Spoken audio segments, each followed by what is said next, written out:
Hi, so can you give us a short introduction to who you are and what your role is within the Jane Austen House Museum?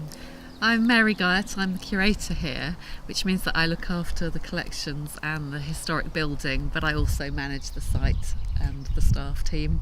So how did you sort of end up coming to work for the museum? Well, my career's been in museums, and over the years I've moved from curating design more to curating biography, so Jane Austen being one of the biggest names in Britain, it was a real call. Cool. So what's a typical day like as the curator of the museum? It's very varied. We start the day opening up the museum before hours, greeting our volunteer stewards who welcome the visitors, checking that everything's in place for the day.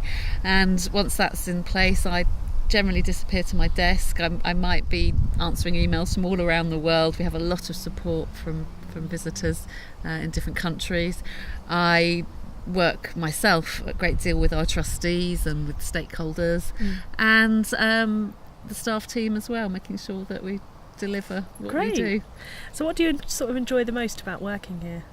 I think it is that variety, yeah. that we have such enormous reach, and whether it's February or it's this time of year, June, that we have a stream of visitors that have often travelled a long way to come and see where Jane Austen lived, or indeed they're learning about Jane Austen for the first time.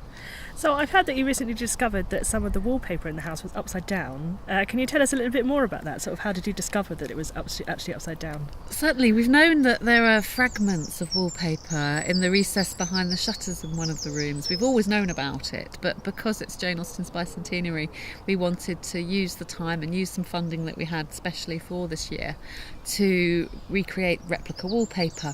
So we found some specialists who do that as their business, Hamilton Weston. We found them and they researched the fragments and found a really perplexing motif on the fragments. It looks like a little spider. Yeah. And they looked at it and couldn't make sense of it until the penny dropped that it was in fact the foliage of a little moss rose, and the rose was missing from the print, and hence the paper hanger back in those days hadn't known which way to hang it, because it was an inexplicable design rather than a full rose that it should have been. So this month marks sort of 200 years since Austen has died. What do you think why do you think she's become one of the world's most popular authors? Well, I think in her day her novels were very new, very exciting. They dealt with subjects, stories about the middling sorts that hadn't been written before. They were innovative stylistically with the free and direct speech, so they were new at their time. They had very strong female heroines, so they were exciting novels in her day. But subsequently, after Jane's death, it was really in the later 19th century that her family kept her reputation going, with her nephew publishing his memoir in 1870, and by the 1880s people were coming to Chawton to see the house that she'd lived in.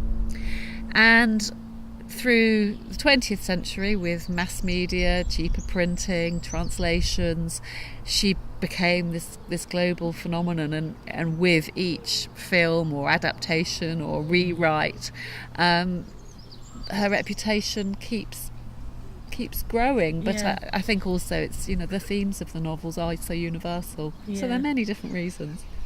So can you tell us how many of Austen's novels were written while she lived here at this house?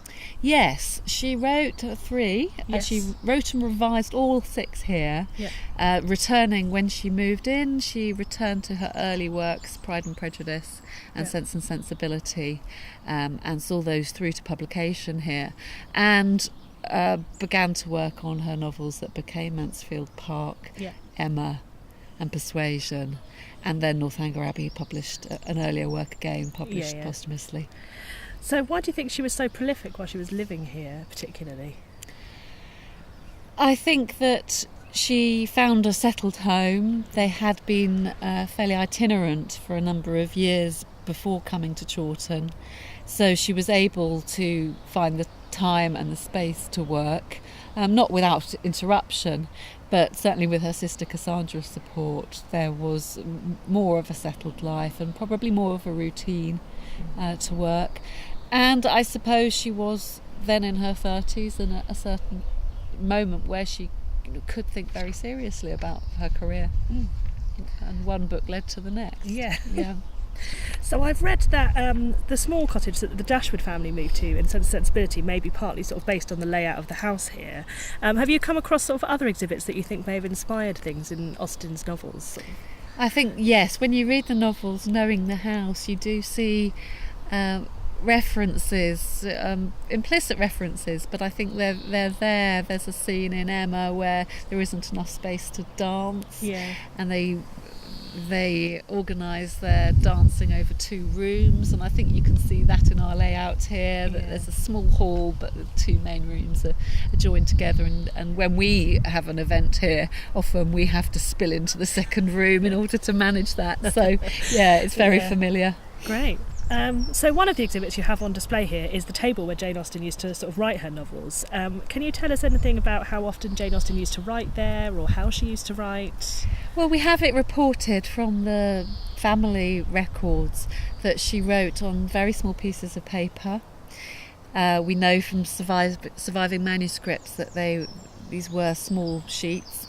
And the theory being that she could hide these under a book or a larger piece of paper if interrupted. There's also the lovely story of the squeaking door that wasn't oiled, so that she could have advance warning of any interruptions or unexpected visitors. Because she was writing anonymously, and her true identity was becoming an open secret among literary circles, but it wasn't published. I believe Pride and Prejudice was published by a woman. Yes, and then subsequent novels by the author of Pride and Prejudice, by a lady. That's right. So another one of the exhibits you have here is a letter from sort of Jane Austen to her sister Cassandra, where she sort of describes her brother Henry reading Mansfield Park. Would that have been read aloud, do you think, or would that to her family, or was she quite private about it? Books were customarily read aloud because they were very expensive. So novels were obtained from circulating libraries. You could pay a subscription and borrow a novel from a circulating library. Or you could borrow it from a friend. They came at that time in 3 volumes, so you'd give perhaps the first volume to the quickest reader. Yes. And move the other readers behind with that volume, passing it on. And reading aloud was such a part of family social life. So very probably, yes. There are other references in her letters to reading evenings with people in the village. So do you have a favourite Jane Austen novel at all? I like them all for different reasons. I like the freshness and the imperfections of Sense and Sensibility, and in contrast to that, the real accomplishment and confidence of Emma. So one of the other exhibits that we saw here was Jane Austen's ring that you've got here, and I think someone said that Kelly Clarkson tried to buy that. Can you tell us a little bit more about that? She was the owner for a while. She bought it at auction in 2012, and because she wished to take it home to the States, she applied for an export licence, and at that point the British government, advised by a panel of experts, decided to put a temporary export stop on that, which allowed the museum to mount a fundraising campaign to purchase it.